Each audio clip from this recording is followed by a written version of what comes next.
शिव का अपमान हुआ। दक्ष ने बहुत गालियां दी, शिव ने कोई जवाब नहीं दिया। बाद में सती माता पार्वती बनी और शिव पार्वती का विवाह संपन्न हुआ। बोलिए शंकर भगवान। मनु जी महाराज के दो बेटे हुए, प्रियव्रत उत्तानपाद। उत्तानपाद की दो पत्नियां हुई, सुनीति और सुरुचि। सुनीति का विवाह हुआ, सुनीति के पुत्र हुए उत्तम, सुनीति के पुत्र हुए ध्रुव और सुरुचि के पुत्र हुए उत्तम। ध्रुव जी का 5 वर्ष की आयु में ही मन भगवान में लग चुका था।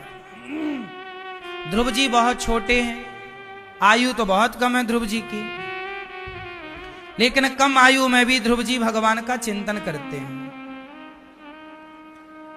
एक दिन मां की गोद में, पिता की गोद में बैठने गए तो बगल में खड़े सौतेली मां ने ध्रुव जी को पिता की गोद में बैठने नहीं दिया, हाथ पकड़कर नीचे गिरा दिया। तो इस गोद में बैठने का अधिकारी नहीं है, चल यहां से।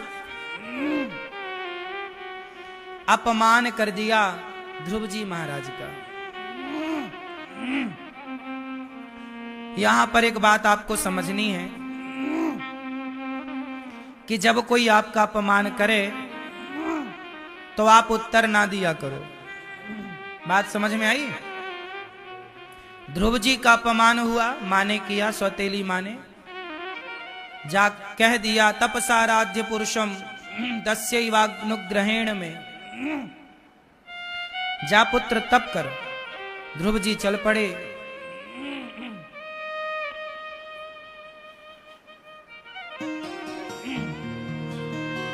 जब ध्रुव जी तपस्या करने चले,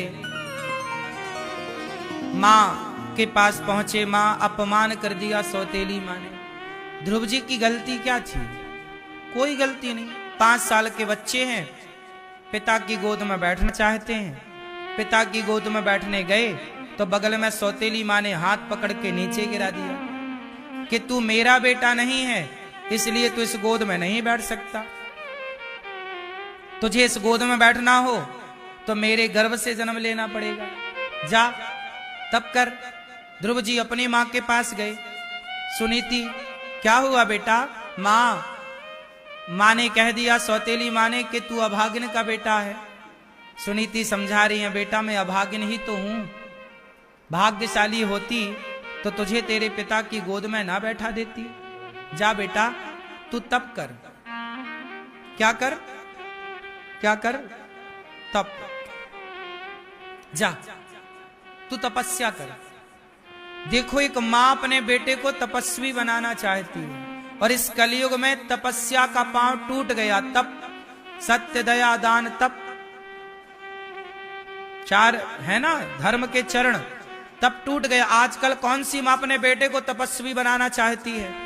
आजकल तो मां अपने बेटे को पैसे वाला बनाना चाहती है। जा बेटा कैसे भी हो तो बेईमानी कर, गला काट, मर्डर कर, पैसा ला कमा के बस। आजकल तो बस पैसा चाहिए, तब कहां किसको मतलब है। पर मां सुनीति बोल रही है, जा बेटा तप कर। ध्रुव जी महाराज तपस्या करने चले। मां से कहा, मां ये भगवान क्या होती है तपस्या? मां ने कहा, तुम्हें गुरु मिलेंगे। जब तपस्वी सच्चा हो, भक्त सच्चा हो, तो गुरु सच्चे मिल ही जाते हैं। रास्ते में देवर्षि नारद जी मिल गए और नारद जी ने खूब प्रेम से ध्रुव जी को पुकारा, बेटा ध्रुव कहां जा रहे हो? मैं तपस्या करने जा रहा हूं। नारद जी बोले, बेटा तुम छोटे हो, तुम्हारी उम्र कोई तपस्या करने की थोड़ी है। जाओ तुम घर में आनंद करो, मां के पास रहो, खाओ पियो मौज करो। नहीं, मैं तपस्या करूंगा। खूब समझाया नारद जी ने, पर ध्रुव जी की प्रबल इच्छा है।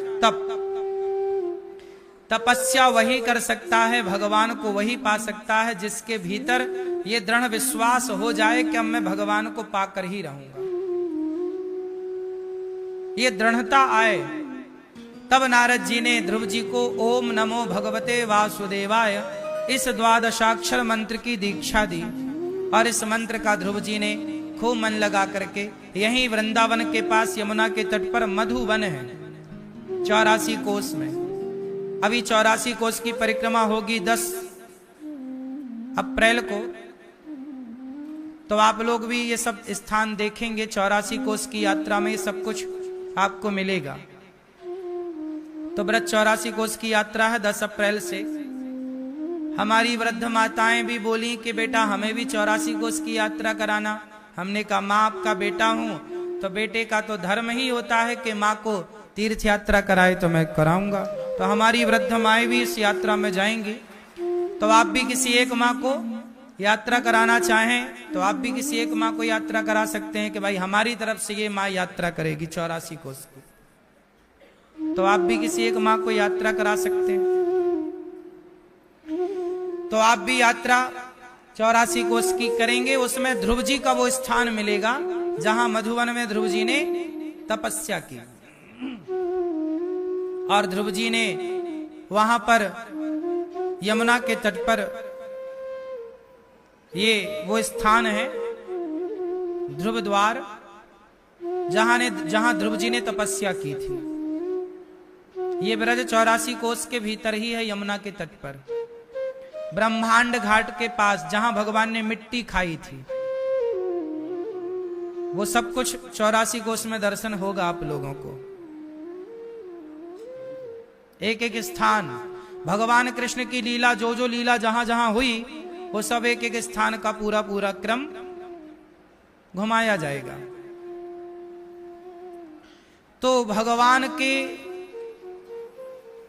धाम में ध्रुव जी ने तपस्या की, और प्रेम से ध्रुव जी ने तपस्या करके 5 माह 3 माह कैसे बीते। 1 माह कैसा बीता, 3 दिन में 1 बार खाते हैं। फिर 2 माह, दूसरा महीना आया तो 6 दिन में 1 बार खाते हैं। खाने पीने में बड़ा कंट्रोल है ध्रुव जी का। जो व्यक्ति अपने आप को साध सकता है उसी का नाम साधु है। स्वयं पे कंट्रोल। किस पे कंट्रोल? आजकल आप लोगों को ना स्वयं पे कंट्रोल नहीं है। खुद पे कंट्रोल ना, तो आपके बोलने में कंट्रोल है, कुछ भी बोल देते हैं। ना तो आपके खाने पे कंट्रोल है, कुछ भी खा लेते हैं। ना तो आपके देखने पे कंट्रोल है, कुछ भी देखते हैं। ना तो आपके सुनने में कंट्रोल है, कुछ भी सुनते हैं। वो व्यक्ति कभी भगवान को नहीं पा सकता जो स्वयं को ना साधे। इसलिए स्वयं को साधो। साधो मीन्स स्वयं को नियंत्रित करो, स्वयं पर नियंत्रण हो। हमारा मन चंचल ना हो। हम अपने मन को समझा बुझाकर भगवान के चरणों से जोड़ दें, क्योंकि मन का स्वभाव ही है चंचल होना। वो तो होगा, लेकिन आप इतने विवेकी हो, समझदार हो कि आप अपने विवेक से अपने मन को कंट्रोल कर सकें। तब तो आप हैं, वरना आप जानवर हैं। आप में और जानवर में क्या अंतर है? यदि आपका मन भी चंचल है, आप भी जानवरों की तरह व्यवहार करते हैं, तो आप में और जानवरों में अंतर क्या है? इसलिए कंट्रोल अपने मन में। ध्रुव जी ने खाने में कंट्रोल किया। 3 दिन में 1 बार खा रहे हैं, और केवल मंत्र का जाप, ओम नमो भगवते वासुदेवाय, चिंतन भगवान का। आजकल लोग भगवान में मन लगाते ही नहीं। कहो मंत्र जपो, मंत्र जपते ही नहीं। आजकल लोगों की श्रद्धा ही नहीं है मंत्र में। अच्छा एक बात बताओ, भगवान बड़े होते हैं कि भगवान का नाम? कौन बड़ा है? भगवान बड़े कि भगवान का नाम बड़ा? मैया नाम। भगवान से बड़ा भगवान का नाम। इसलिए कि नाम जपा था माता शबरी ने तो राम आ गए। नाम के बल पर तो आए। ऐसे ही जब भक्त नाम जपता है तो नाम ही आपको नामी की ओर ले जाता है। नामी मतलब भगवान। राम का नाम तो नामी हो गए राम, कृष्ण का नाम तो नामी हो गए कृष्ण।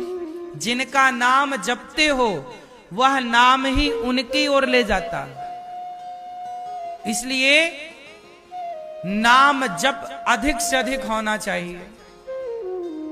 संसार से मन हटे, मन तब कंट्रोल होगा जब नाम जप होगा। वाणी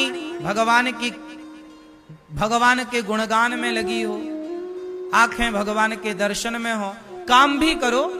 मतलब इसका ये नहीं है कि तुम दिन भर भगवान को ही मंदिर में ही बैठे रहो ना, काम करो। काम करना है आपको, संसार की जिम्मेदारियां पूरी करनी है, पर काम धाम करते हुए अपने प्रभु को स्मरण रखो, याद रखो। हे प्रभु, हम आपके हैं। भगवान की भक्ति बहुत कठिन नहीं है। लोगों ने हवा बना दिया है, कठिन बना दिया। मैं एक लाइन में आपको सब कुछ बता सकता हूं, पर वो एक लाइन समझने के लिए आपको बहुत सुनना पड़ेगा शास्त्रों की चर्चा, वरना बात तो एक लाइन की है। सब 4 वेद और 18 पुराण और 6 शास्त्र और जितने साधु संत इस धरती पर हैं, सबकी बातों का एक लाइन में उत्तर है।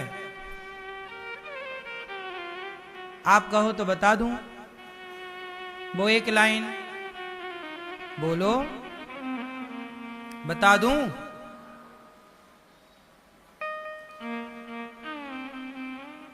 वो एक लाइन है कि मेरे तो गिरधर गोपाल दूसरो ना। इससे बड़ा कोई ज्ञान होए तो आप मुझे बता दो। मेरे तो मेरे एक भगवान है, दूसरा कोई नहीं। जब दूसरे से संबंध हट जाएगा, जब दूसरे से कोई संबंध रहेगा ही नहीं, एक भगवान से संबंध जुड़ जाए, यही तो सार है। अब जैसे आपका आ गया बुढ़ापा, जिनका आ गया, तो अब आपको सबसे संबंध जोड़ने की क्या जरूरत है? अब तो सारे संबंधियों को राम राम कह के विदा करो और आप अपना संबंध केवल भगवान से।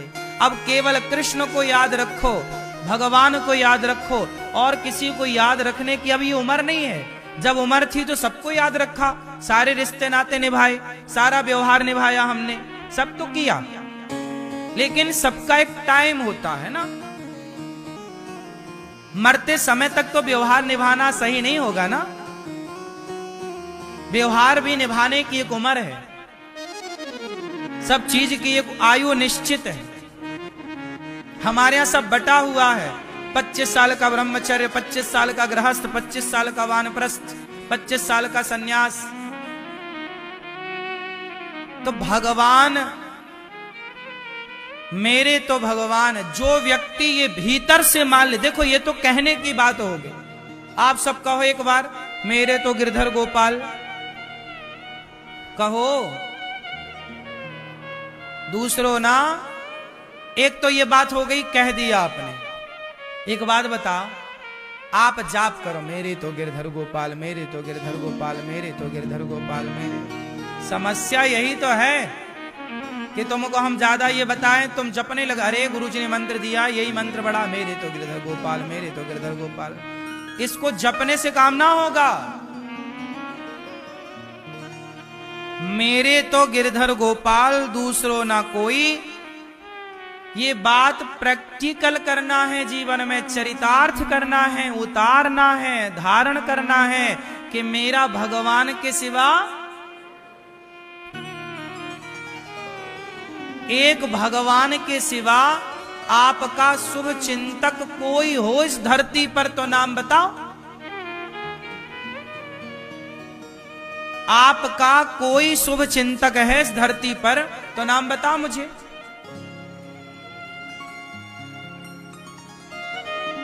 तुम्हारी मां, तुम जब छोटे होते हो तब तुम्हारे बारे में सोचती, जब तुम कमाने लग जाते हो तो माँ बाप फिर नहीं सोचते तुम्हारे बारे में, ठीक है। तुम्हें लगता है पत्नी मेरे बारे में सोच रही है, नहीं, पत्नी अपने बारे में सोच रही है। तुम्हें लगता है पति मेरे बारे में सोच रहा, पति अपने बारे में, पति आपके बारे में नहीं, अपने बारे में सोच रहा है। माँ बाप क्या कहते हैं, महाराज जी हम बच्चों के बारे में सोचते हैं। नहीं, आप बच्चों के बारे में नहीं सोचते, आप अपने बारे में सोचते हैं। सुनो कैसे, जैसे किसी को बच्चा नहीं होता, फॉर एग्जाम्पल, जैसे किसी को बेटा नहीं हो रहा, वो महिला वो पुरुष रो, हे गुरुजी, हे भगवान हमें बेटा हो जाए। बेटा क्यों, तुम्हें बेटा चाहिए? अब ये बताओ उसे बेटा क्यों चाहिए? उसे बेटा इसलिए चाहिए क्योंकि सब लोग ताने मारते हैं। कोई ताने ना मारे तो बेटे की जरूरत ही ना लगे। सबके बेटा देखते हो, सबको बेटा खिलाते हुए देखते हो, सबके बेटा गोद में लाड़ प्यार करते देखते हो, तुम्हारा भी भाव जगता है कि बेटा होता मैं भी ऐसे ही लाड़ लड़ाता, मैं भी ऐसे ही प्यार करता। तो बेटा तुम क्यों चाह रहे हो? उसमें भी तुम्हारा ही तो स्वार्थ है कि तुम खिलाओगे। तुम्हारे बच्चा हो जाएगा तो जमाना कुछ बोलेगा नहीं, वरना लोग बोलेंगे कि देखो तुम्हारे बच्चा नहीं हो रहा है।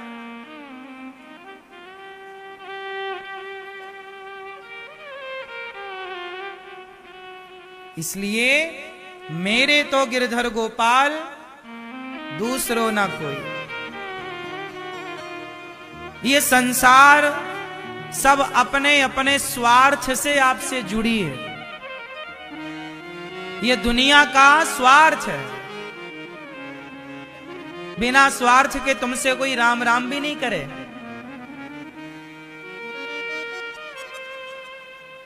इसलिए एक भगवान है जो तुमसे बहुत प्यार करते हैं।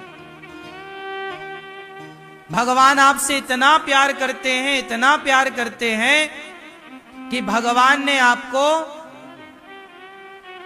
ये संसार कितना खूबसूरत है, पहले भगवान ने संसार को खूबसूरत बनाया, फिर उस खूबसूरती को देखने के लिए आपको आंखें दी दो। संसार इतना खूबसूरत है, इतना सुंदर है, लेकिन आंखें ही ना हो तो देखें कैसे?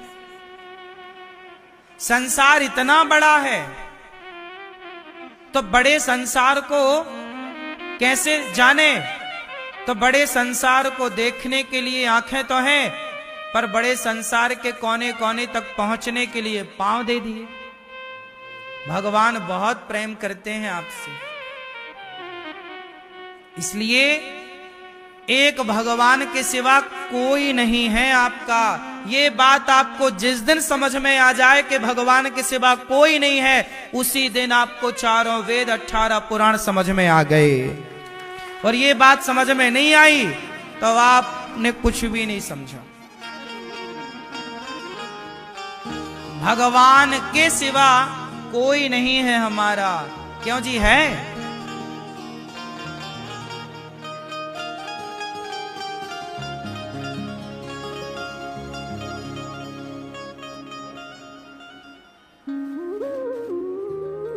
भगवान तो सब कुछ तैयार हैं आपके लिए करने को। आंखें दी भगवान ने, आंखें दी भगवान ने।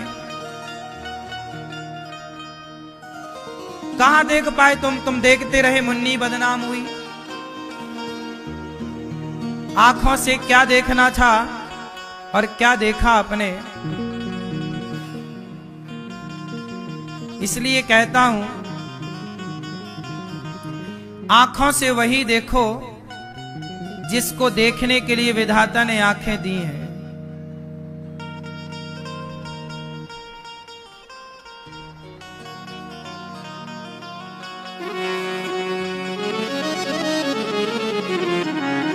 अच्छा बताओ, मेरे तो गिरधर गोपाल दूसरो ना कोई, ये बात सही है कि गलत है? बोलो। तो आप इसको कितना अपनाओगे जीवन में? मीराबाई ने इसी लाइन को अपनाया। ये लाइन मीराबाई की है, मेरी नहीं। मेरे तो गिरधर गोपाल एक गिरधर गोपाल के सिवा मेरा कोई नहीं है। मैं लाख कहूं कि ये मेरा है। मीराबाई ने अपनाया तो देखो, इस लाइन को कहो और इसको ही अपनाओ, इसी पर चलो, संसार में रहो, व्यवहार करो, ज्यादा चिपको मत संसार से, अटैच ना हो जाइए, लगाव ना रखिए ज्यादा। भगवान कहेंगे फिर, हो मैंने मानुष जन्म तुमको हीरा दिया, मैंने मानुष जन्म। अब भगवान नहीं पाए तो कौन क्या करे। ध्रुव जी महाराज तपस्या करते हैं। भगवान 5 माह में आकर, 6ठा माह लगते ही आकर खड़े हो गए।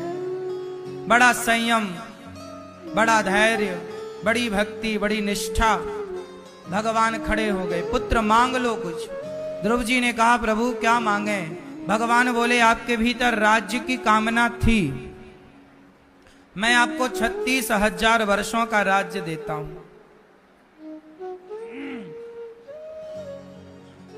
ध्रुव जी महाराज को राज्य दे करके भगवान चले गए। ध्रुव जी ने शंख का स्पर्श कपोलों पर कराया। ध्रुव जी भगवान का दर्शन किए। भगवान बड़ी सुंदर छवि है भगवान की। यो अंतः प्रविश्य मम वाचमिमां प्रसुप्ताम्, यो अंतः प्रविश्य मम वाचमिमां प्रसुप्ताम्, संजीवयत्यखिल शक्तिधरः स्वधाम्ना, अन्यास्तहस्तचरणश्रवणत्वगादीन् प्राणान् नमो भगवते पुरुषाय तुभ्यम्। भगवान की स्तुति ध्रुव जी करते हैं, प्रभु मेरे अंतःकरण में बस जाओ। भगवान ने ध्रुव जी पर कृपा की। ध्रुव जी आए, वो राजा बने। उनके भाई को यक्षों ने मारा, ध्रुव जी ने मारकर बदला लिया।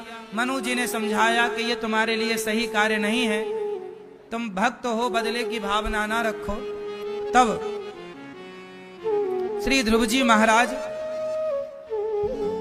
बड़ों की बात मान करके और ये सब छोड़ते हैं। अंत में ध्रुव जी महाराज के जब समय पूरा हुआ, 36,000 वर्षों का कार्यकाल बीता, तब उन्होंने मृत्यु के सिर पर पांव रखकर, कुबेर जी ने भक्ति दी, मृत्यु के पांव सिर पर रखकर भगवत धाम गए। आज भी ध्रुव तारा बनकर चमक रहे हैं। और ध्रुव जी अकेले नहीं गए, अपनी माता को साथ ले गए। एक बेटा अच्छे कर्म करके अपने माँ बाप का उद्धार कर ही देता, इसलिए ऐसा कर्म करना कि जिस कर्म से आपके माँ बाप का भी आपके पुण्य से उद्धार हो जाए। ध्रुव जी के पुत्र हुए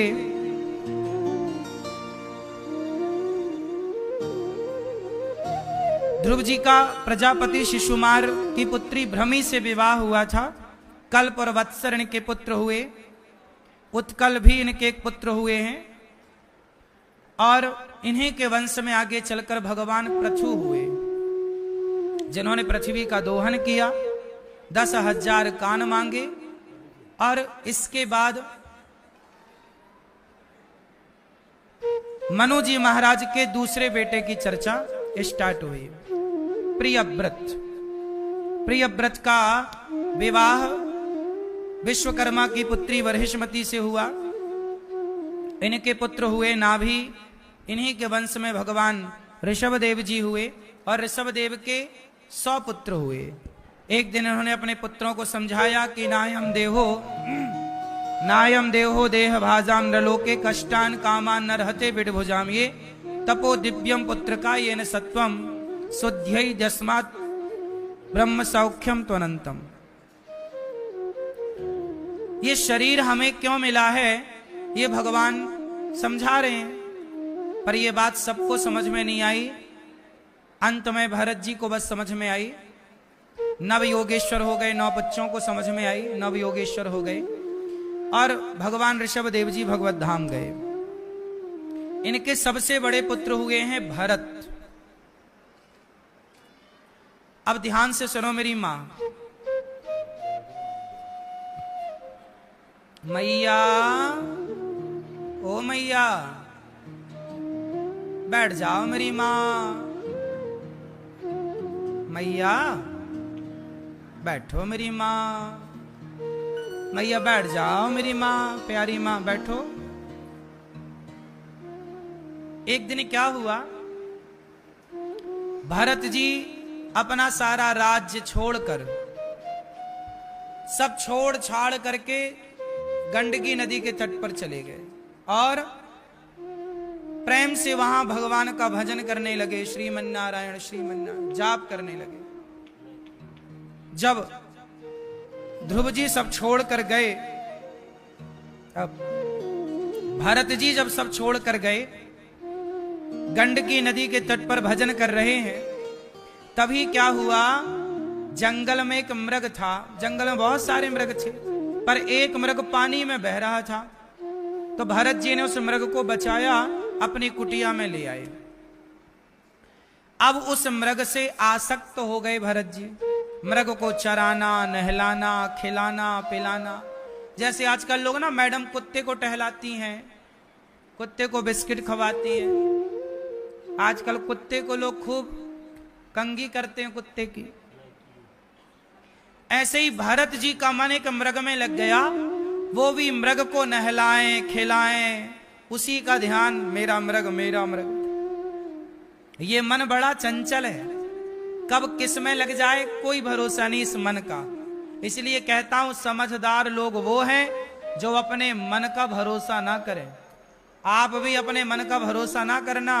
आज आपका मन बहुत अच्छा है, कल पता नहीं कहां लग जाए। मन बड़ा शत्रु है हमारा, यदि हमारे विपरीत है तो, और बड़ा मित्र है हमारा यदि हमारे अनुकूल है तो। है ना मेरी मां? मैया, ओ मेरी मां, हो गई पंचायत? सुन लो। हुआ ये कि भरत जी का मन मृग में लग जाने से जब उनके मृत्यु का समय निकट आया तो मृग का चिंतन करते करते भरत जी भगवत धाम चले गए। और मरते समय जब मन मृग में लगा तो उन्हें मृग की योनि में आना पड़ा। आपका मन मरते समय जहां लगेगा वही तो बनना पड़ेगा। क्यों? बात सही है कि नहीं? आप लोग बताओ, आप लोगों का मन कहां है? मैया, जा रही हो मेरी मां? टाटा। जल्दी आना, दर्शन कर लेना, माताओं के प्रसाद पाके जाना। और भरत जी का मन मृग में ऐसे लगा कि जब मृत्यु का समय आया तो मृग का चिंतन करते मरे। यमराज जी ने इनकी डायरी देखी, कहा आप तो मृग का चिंतन करते आए हैं, इसलिए आपको मृग की योनि में जाना पड़ेगा। अंते या मति सागति, मरते समय जिसकी मति जैसी उसकी गति वैसी। इसलिए कहता हूं आप लोग मन कहीं ना लगाना। कहीं भी लग गया और मर गए तो आपको वहीं जाना पड़ेगा जहां मन लगा था। आपका मन कहां लगा है मैया? आपका है सही? मैया आपका मन कहां लगा है?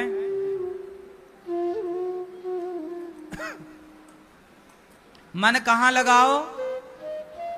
भगवान में। क्योंकि मन यदि भगवान से हटा तो फिर कहां लगेगा आपको पता ही है, संसार में। और यदि संसार में लगा तो कुछ ना होगा। इसलिए कहता हूं मरते समय बड़े सावधान रहो। अच्छा बताओ, कहां मरना चाहिए? कहां मरना चाहिए बताओ, आप बताओ कहां मरना चाहिए, बोलो।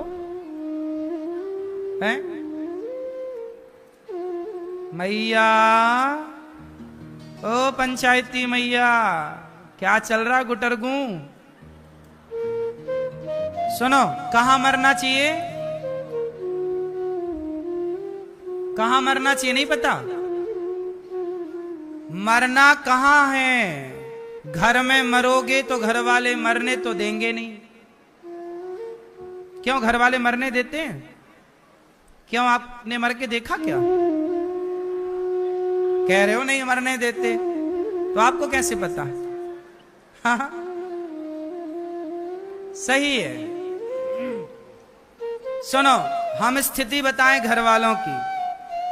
जब आदमी मरने लगता है ना, तो आदमी मरा नहीं होता, बस मरने की स्थिति, आखिरी सांस चल रही होती है, और तभी रिश्तेदारों को फोन चला जाता, अरे फलाने चले गए, आओ, जा ही रहे हैं बस आखिरी।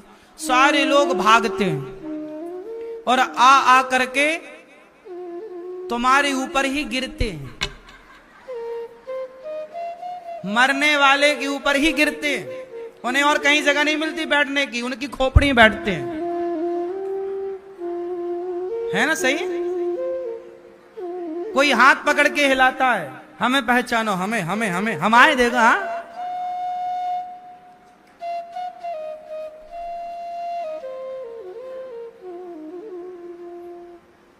आदमी वो मरने वाला बेचारा मर रहा है, उसे बोला कुछ नहीं जा रहा है, वो मरणासन्न है, उसे बहुत पीड़ा है शरीर में। मरते समय बड़ा दर्द होता ना, जन्मत मरत दुसह दुख होई, बड़ा कष्ट है, उसकी याददाश्त जा चुकी है।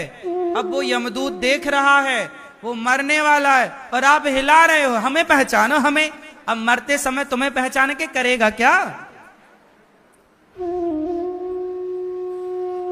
क्या करेगा? क्या करेगा बता? इसलिए ये दुनिया वाले आज कह रहे हैं हमें पहचानो, हमें पहचानो। कोई ये नहीं कहता कि मरते समय भैया अब भगवान को पहचान लो, अब भगवान को पहचानो, भगवान को पहचानो। ये कोई याद नहीं दिलाता, सब कहते हैं हमें पहचानो, हमें क्या करेंगे तुम्हें पहचान के?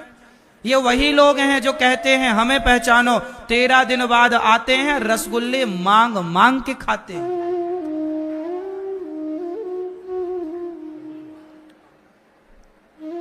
मैया कहां चली रसगुल्ले खाने?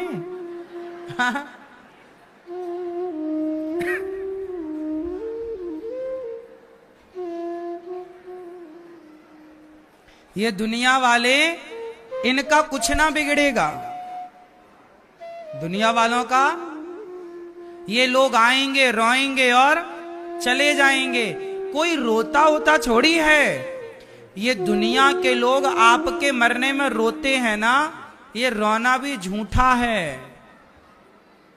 ये लोग, कुछ लोग जो नजदीकी के हैं, जिनके साथ आपका उठना बैठना रहा होगा, उन्हें आपकी याद आई कि आप कल तक साथ में थे, आज चले गए, थोड़ा दुख भी होगा। लेकिन किसी को क्या फर्क पड़ता है कि आप हैं कि आप चले गए? इसलिए मरने वाले व्यक्ति को चाहिए, परिवार के लोगों को चाहिए कि आप मरने वाले व्यक्ति को अकेले में लिटाएं, गाय के गोबर से लीप कर जमीन पर गंगा जल मुख में डालें, तुलसी का दल डालें और कीर्तन करें। जो भगवान का नाम लेकर के, भगवान का नाम सुनकर के मरते हैं, उनका उद्धार होता है। ये संसार के लोग रोएंगे गाएंगे, इससे क्या होगा?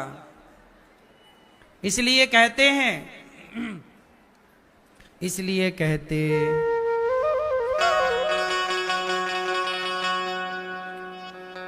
इसलिए कहते हैं,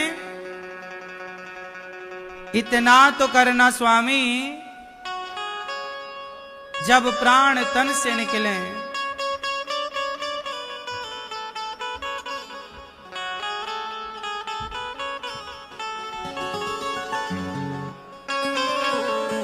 आना जरूर आना, राधा को साथ लाना, मुरली मधुर बजाना, जब प्राण तन से निकले। पीतांबरी कसी हो, होठों पे कुछ हंसी हो, छवि मन में ये बसी हो, जब प्राण तन से निकले। इतना तो करना स्वामी, इतना करना प्रभु के मरते समय केवल गंगा का किनारा, यमुना का किनारा, घर पे ना मर जाना, और मरना भी तो ऐसी जगह जहां कोई डिस्टर्ब करने वाला ना हो। घर वालों को चाहिए कि मरने वाले के आसपास बैठ के रोने वालों को रोने ना दें। ए भैया बाद में रोना, अभी कीर्तन कर लो। मरते समय मिलना नहीं चाहिए उस व्यक्ति से, क्योंकि वो मर ही रहा है। आपसे मिला और कहीं आप में मन लग गया, आपसे मरते समय मोह हो गया, तो वो फिर अगले जन्म में आएगा और भगवान का नाम लेकर जाएगा, सुनकर जाएगा, तो 84 के चक्कर से मुक्त हो जाएगा। 2 घड़ी की दृष्टि भी तो मोह डाल सकती है। भरत जी का मन मृग में लग गया, तो मृग का दर्शन करते करते मर गए, तो उनका बिगड़ गया परलोक। इसलिए सावधान रहो। आपके मरते समय कोई पारिवारिक रिश्ता सामने आकर खड़ा हो गया, मरते समय जैसे पत्नी सामने आ गई, आप सोचेंगे कि मेरे बाद मेरी पत्नी का क्या होगा। पत्नी का चिंतन करते आप मर गए, और मरते समय फिर याद ज्यादा ही आती है। फिर क्या होगा? पत्नी तो रह लेगी, पर तुम फिर उलझ गए ना 84 के। इतनी सी बात के कारण, इतनी सी बात के कारण झगड़ा हो जाता है कि नहीं? जब इतनी सी बात के कारण झगड़ा हो जाता है, तो इतनी सी बात के कारण ही परलोक भी बिगड़ जाता है। इतनी सी बात थी, बस ज्यादा कोई बात नहीं थी। बस तुम्हारा मन लग गया जरा सा एक स्त्री में, पुरुष में, और बस लो बेटा में, बेटी में, खत्म। इसलिए श्री यमुना जी का तट हो, मेरा सांवरा निकट हो, मेरे मुख में तुलसी दल हो, जब प्राण तन से निकले।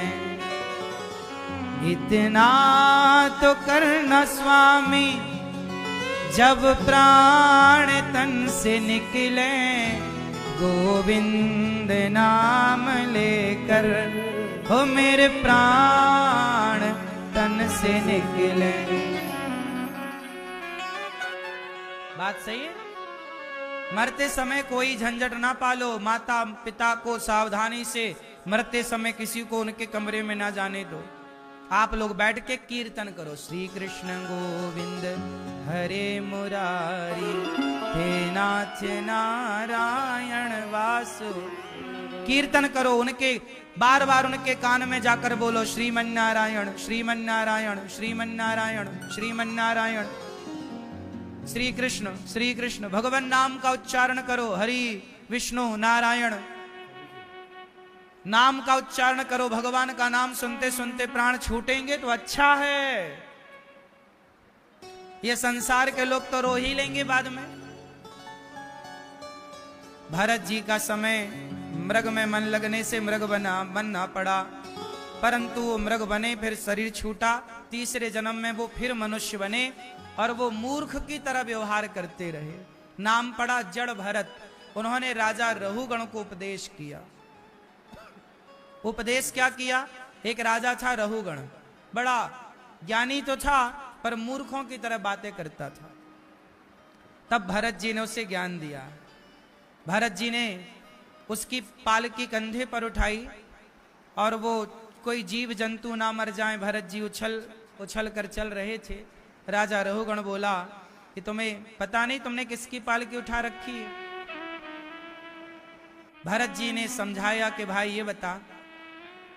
जब राजा रहुगण ने कहा मैं तुझे मृत्यु दंड दूंगा, भरत जी ने कहा मारेगा किसे, शरीर को कि आत्मा को? अच्छा ये बताओ मरता कौन है, शरीर मरता है कि आत्मा मरती है? कौन मरता है? कौन मरता है? शरीर। आत्मा मरती है। अच्छा आप लोग मरोगे कभी कि नहीं? बोलो बोलो बोलो, मरोगे नहीं? कबीरदास जी कहते हैं हम ना मरी हैं, मरी है संसारा, हमें मिला जीवावन हारा। हमें परमात्मा मिल गया है जीवाने वाला, हम नहीं मरेंगे। जिसका संबंध भगवान से जुड़ जाता है। सच बताओ तुलसीदास जी मरे क्या? मीराबाई मरी क्या? जिसका संबंध भगवान से जुड़ जाता है वो कहां मरता है? विवेकानंद जी कहां मरे? आज भी सबके भीतर जिंदा है। तुलसीदास जी कहां मरे? सूरदास जी, रैदास जी, रसखान, कर्माबाई, नामदेव जी, सदन, कहां मरे ये लोग? आज भी ना जिंदा हैं। जो भगवान से संबंध जोड़ लेता है ना मेरी मां, वो कभी नहीं मरता। जो भगवान से संबंध नहीं जोड़ता वो मरते। तो आपका यदि नाता भगवान से जुड़ गया तो आप भी अमर हैं। अजन्मा है अमर आत्मा, अमर हैं हम सब लोग। मरता कौन है? शरीर मिट्टी का घड़ा, मिट्टी से बना, टूट गया तो मिट्टी में मिल गया। शरीर 5 चीजों से बना था, पृथ्वी जल वायु अग्नि आकाश। 5 चीजों में मिल गया, जल गया मतलब 5 तत्व 5 में मिल गए, बात खत्म। इसे आप मरना कह दो अपनी भाषा में, लेकिन वो तो विलीन हो गए ना, 5 में विलय हो गया। अब उसे विलय को आप अपने अपने तरीके से पुकारते रहो। बाकी मरता वरता कोई नहीं है। मृत्यु किसकी होती है? शरीर 5 से बना, 5 में मिल गया। आत्मा ईश्वर का अंश है, आत्मा ईश्वर के पास है। कौन मरा? भरत जी के ज्ञान से रहुगण का उद्धार हुआ, दोनों भगवत धाम गए। 28 प्रकार के नरकों का वर्णन भागवत जी में सुखदेव भगवान ने किया। अजामिल जैसा पापी नाम के बल पर तर गया, इसलिए काम खूब करो पर नाम जपते रहो। अजामिल का उद्धार किसके बल पर हुआ? नाम के। मरते समय क्या बोला अजामिल ने? नारायण। क्या बोला? नारायण। बोलो नारायण। आप भी चलते फिरते खाते पीते बोलते रहा करो श्रीमन नारायण श्रीमन नारायण श्रीमन। अजामिल का उद्धार नाम के बल पर हुआ। एक बार इंद्र ने अपने गुरु का अपमान कर दिया, वृत्तासुर का। वह गुरुजी नाराज होकर चले गए, तब वृत्तासुर भगवान इंद्र ने विश्वरूप को गुरु बनाया, अपमान गुरु का किया, मार दिया इंद्र ने गुरु को। हत्या लगी, हत्या को 4 स्थानों में बांटा, विश्वरूप को मार दिया। तब उनके पिता महर्षि त्वष्टा ऋषि ने प्रकट किया वृत्तासुर को। वृत्तासुर के द्वारा इंद्र का जब युद्ध हुआ तो इंद्र के द्वारा वृत्तासुर का उद्धार हुआ। वृत्तासुर ने भगवत चिंतन किया आखिरी समय। ये वृत्तासुर भगवत धाम चले गए क्योंकि ये पिछले जन्म के किसी पाप के कारण इन्हें आना पड़ा था। एक बार भगवान की भक्ति प्रहलाद जी ने की। हाँ, यदा देवेषु वेदेषु गौसु विप्रेषु साधुषु एक बार की बात है, धर्मे मयि च विद्वेषः सवाशो विनश्यति। एक बार की बात है, भगवान के एक भक्त हुए प्रहलाद। प्रहलाद जी बहुत छोटी उम्र में ही जान गए। देखो, प्रहलाद ने बहुत छोटी उम्र में ये जान लिया कि मेरे तो गिरधर गोपाल, कि मेरे तो भगवान हैं। दूसरा, प्रहलाद ने छोटी आयु में इतना जान लिया, और हम लोग इतनी बड़ी आयु में भी ये नहीं जान पाए, तो ये बड़ा दुर्भाग्य है। प्रहलाद जी के पिता बोल रहे हैं कि क्या जप रहे हो? बोले भगवान का नाम। बोले ये भगवान क्या होते हैं? हिरण्यकश्यपु बोला कि मैं ही तेरा भगवान हूं। प्रहलाद जी बोले पिताजी आप नहीं समझ रहे हैं, कोई भगवान नहीं हो सकता। अच्छा, प्रहलाद जी की भक्ति दृढ़ कैसे हुई? एक दिन की बात है कि प्रहलाद के गांव में, प्रहलाद जी के राज्य में, क्षेत्र में, प्रहलाद जी खेल रहे होंगे अपने राजमहलों के बाहर, राज्य की सीमा में। एक दिन प्रहलाद जी खेल रहे थे बच्चों के साथ, तो उन्होंने देखा कि एक कुम्हार और एक कुम्हारिन, उन्होंने मिट्टी,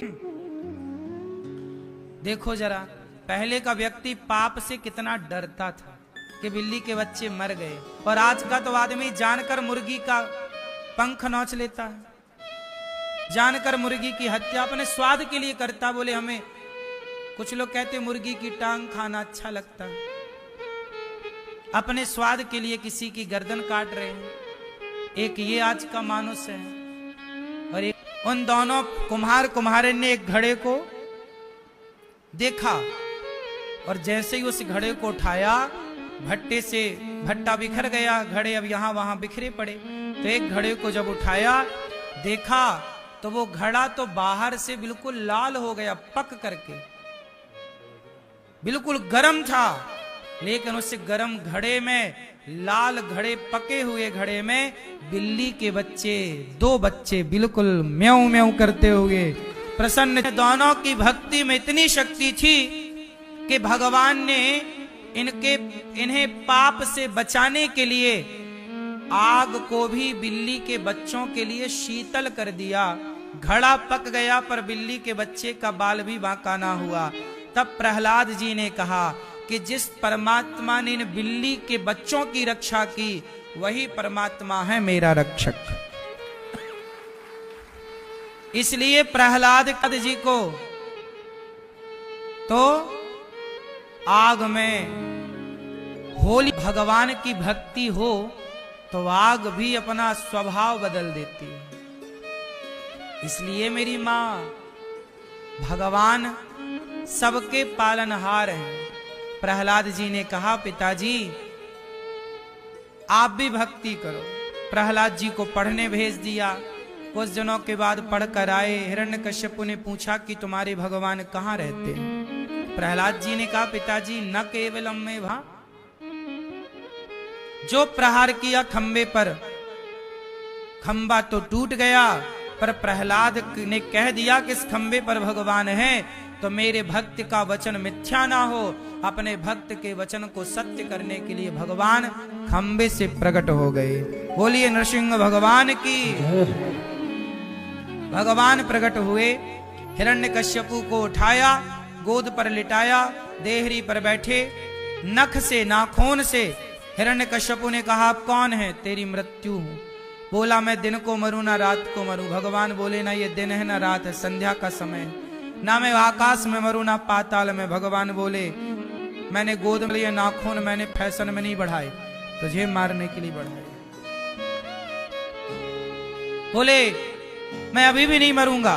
क्यों? 12 महीने में किसी महीने नहीं मरूं, न चैत्र न बैसाख न जेठ न आषाढ़ न सावन न भादो न कुआर न कार्तिक न घन न पूस, कहीं नहीं मरूं। भगवान बोले न ये चैत्र वैशाख जेठ आषाढ़ कुछ नहीं चल रहा, ये तेरे लिए 13वां महीना बनाया, पुरुषोत्तम महीना चल रहा, अब तो मरेगा। नख से छाती विदीर्ण कर दी और हाथों को माला बनाकर भगवान ने पहना। हिरण्यकश्यपु का उद्धार कर दिया। प्रहलाद से कहा पुत्र कुछ मांग लो। प्रहलाद ने कहा प्रभु आपसे कोई कामना लेकर थोड़ी आपकी हम आराधना करते हैं। प्रहलाद जी निष्काम भक्त हैं, कोई कामना नहीं, कोई डिमांड नहीं। इतना बड़ा भक्त प्रहलाद जी जैसा, लेकिन भगवान से कामना जीरो, कोई काम, यही निष्काम। इसलिए प्रहलाद जी जान गए कि आप तो हमारे ही हैं, हम आपसे क्या मांगे, क्या मांगे बताओ। अच्छा ये बताओ, आप सब भक्त हमारे हैं, आप सब हमारे हैं, जब आप हमारे ही हो तब हम आपसे क्या मांगे, क्या चाहिए, क्या चाहिए बताओ। जब हम भगवान के हैं, जब हमें पता है कि हम भगवान के हैं और भगवान हमारे हैं, तो मांगने क्या है। डिमांड तो वहां होती है जहां ये स्वीकार नहीं होता कि भगवान हमारे हैं। एक हो जाए भक्त और भगवान, जैसे पिता पुत्र दो नहीं है। क्यों? पिता और पुत्र दो नहीं है, पति और पत्नी दो नहीं है, व्यवहार में दो है, पर भीतर देखो तो एक है। क्यों जी, बात सही है। उसी तरह भक्त और भगवान दो नहीं है। जब तक दो हैं तब तक ही तो काम बिगड़ा है, तब तक ही तो डिमांड है।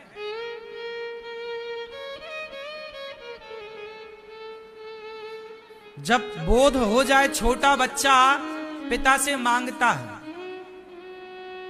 हमें खिलौना दिलाओ, टॉफी दिलाओ, गाड़ी दिलाओ, मोबाइल दिलाओ।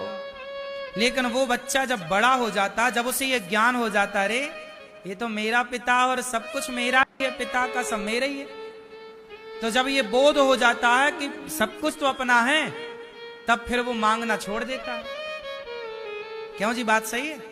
मांगता कब तक है? जब तक उसे ये ज्ञान नहीं होता कि सब मेरा है। ऐसे ही आप भगवान से मांगते हो तो अभी आपको ज्ञान नहीं है। जब जिस दिन ज्ञान हो जाएगा कि अरे जिन भगवान से हम मांग रहे हैं वो भगवान ही हमारे हैं, वो अपने ही हैं, सब अपना है, जो दे रहे हैं सब अपना है, दुख दे रहे हैं, सुख दे रहे हैं, जो दे रहे हैं सब बढ़िया। जिस दिन ये भाव आ जाए कि भगवान ही अपने हैं तो फिर सब अपना है। भाई बाप ही अपना है तो सब अपने ना हुआ।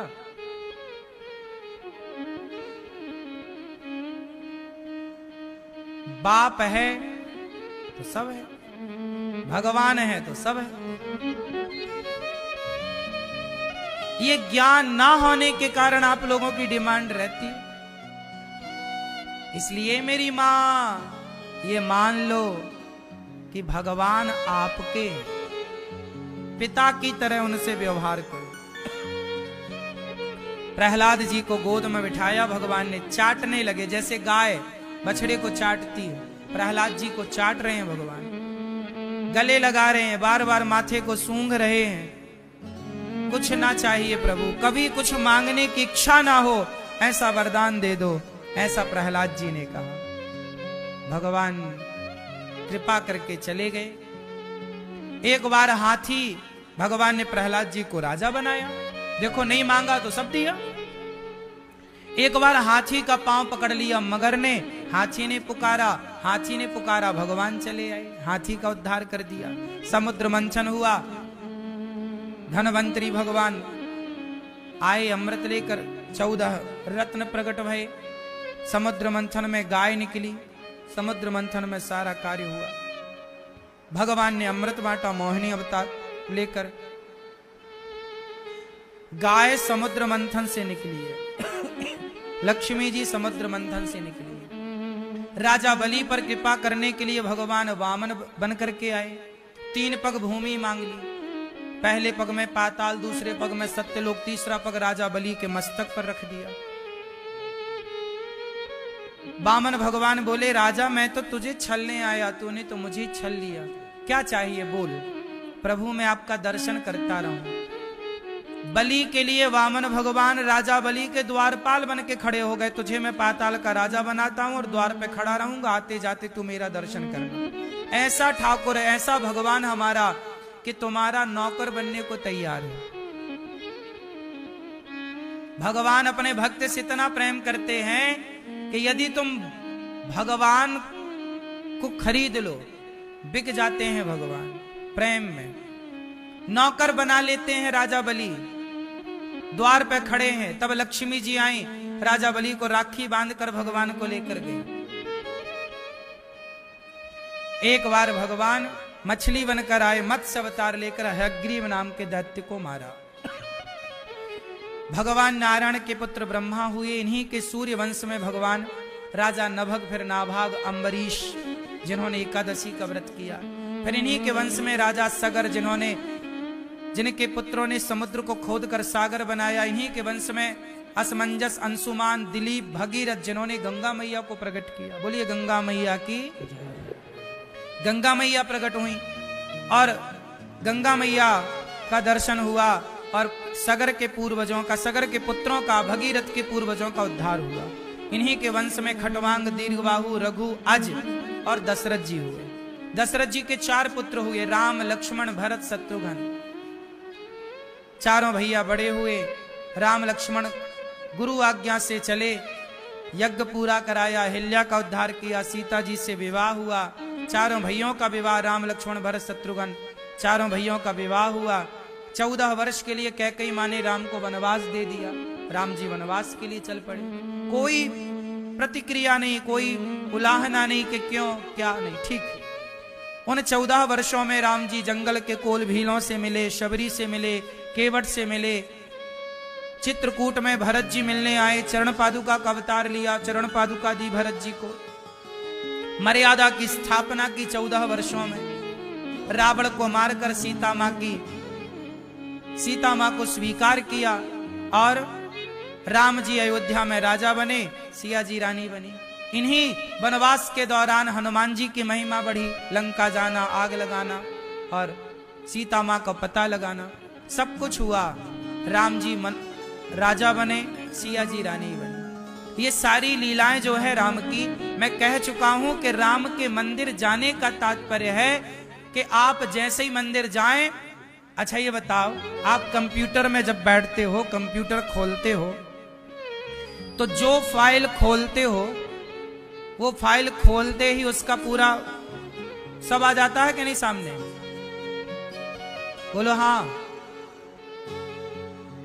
उसी तरह राम के सामने बैठो तो राम का पूरा चरित्र, पूरा ज्ञान हमारे भीतर प्रकट हो जाना चाहिए। ऐसा भाव होना चाहिए राम को देखकर। ऐसे राम जी राजा बने और सिया जी रानी बनी। सदा राम को हृदय में रखो। बोलिए राजा रामचंद्र भगवान की। भगवान श्री कृष्ण चंद्र वंश में हुए। भगवान नारायण के पुत्र ब्रह्मा, चंद्रमा, बुध, पूर्णवा, आयु, नहो, शयाति, इन्हीं के वंश में वसुदेव जी हुए। वसुदेव जी के 13 विवाह हुए। माता देवकी इनकी सबसे अंतिम पत्नी है। देवकी मां से जब विवाह हुआ तो देवकी कंस की चचेरी बहन है, देवक राजा की बेटी है। कंस बहन को विदा करने जा रहा था, आकाशवाणी हो गई, कंस जिस बहन को विदा कर रहा है उसका 8वां गर्भ तेरा काल बनेगा। 8वां गर्भ काल बनेगा। लो भैया, कंस ने देवकी को मारना शुरू किया पकड़कर। तब वसुदेव जी ने रोका कि बहन को मारोगे पाप लगेगा। जेल में बंद कर दिया। जैसे ही जेल में बंद किया, कंस को लगा चलो बच्चा होगा मैं मार दूंगा। माता देवकी के 6 पुत्रों को इस तरह कंस ने मार दिया। जब 7वें गर्भ में बलराम जी आए, तब भगवान ने अपनी माया से देवकी के गर्भ को रोहिणी के गर्भ में ट्रांसफर किया।